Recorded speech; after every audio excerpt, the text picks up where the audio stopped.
Yo la team, on reste motivé et on est reparti pour l'Almanax. Aujourd'hui on va prier Kestra, c'est bien elle, en effet. Kestra est la mérite de la modestie. Grâce à elle, Riquerel n'a jamais attrapé la grosse tête après avoir terrassé le dragon Bolgroth. Certes, que l'affrontement lui ait été fatal n'est pas étranger à cette modestie, mais la déesse ne s'encombre pas de chichi. Si tu veux parler à l'esprit de Kestra, tu dois lui faire une offrande. 2 runes suffiront, des runes sceaux pour être précis. Kestra te dira elle-même l'intérêt de cette offrande, appréciée des forges mages. Si tu as promis à ta maman de rester éloignée des concasseurs, il te faudra trouver un autre moyen de te procurer ce que Kestra te demande. Hop, on lui rend l'offrande et on va prier. Kestra. Théodoran Axe a insisté sur le fait qu'il s'était contenté de t'indiquer l'offrande, dit Vertol, et que sa participation était minime. En agissant ainsi, il me fait honneur, mais il en fait trop.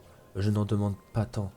Je ne suis qu'une Méride, pas l'une des 12. Louez l'humilité de Kestra. Cela n'a rien d'exceptionnel. J'ai juste eu la chance d'être au bon endroit au bon moment lorsque Xelor a proposé les postes de Méride. J'aurais certes pu refuser. Après tout, qu'avais-je de plus que les autres divinités? Cependant, Xelor a insisté en précisant que Bodiron, la divinité de l'orgueil, avait déjà accepté ce poste.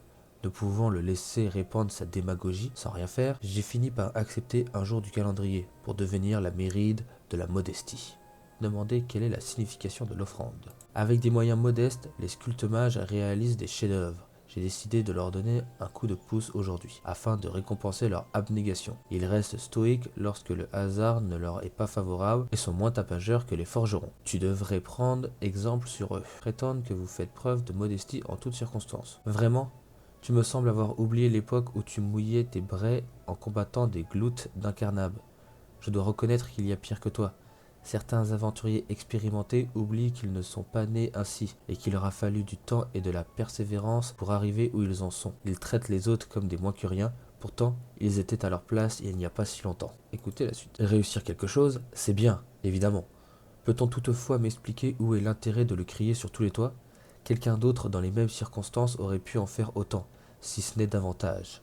Les gens souffrent-ils à ce point d'un manque de reconnaissance? La vie est tellement plus simple et saine lorsque on est capable de se contenter de la satisfaction personnelle de l'accomplissement. La saluer modestement avant de s'en aller. Oh, rapide. Ok, on lui rend l'offrande et on gagne 700 kb. Ok, bon, c'était pas ouf, mais bon. Allez, ça sera tout pour aujourd'hui. Merci beaucoup d'avoir suivi la vidéo. N'oubliez pas le petit j'aime et l'abonnement, ça fait toujours plaisir. À demain!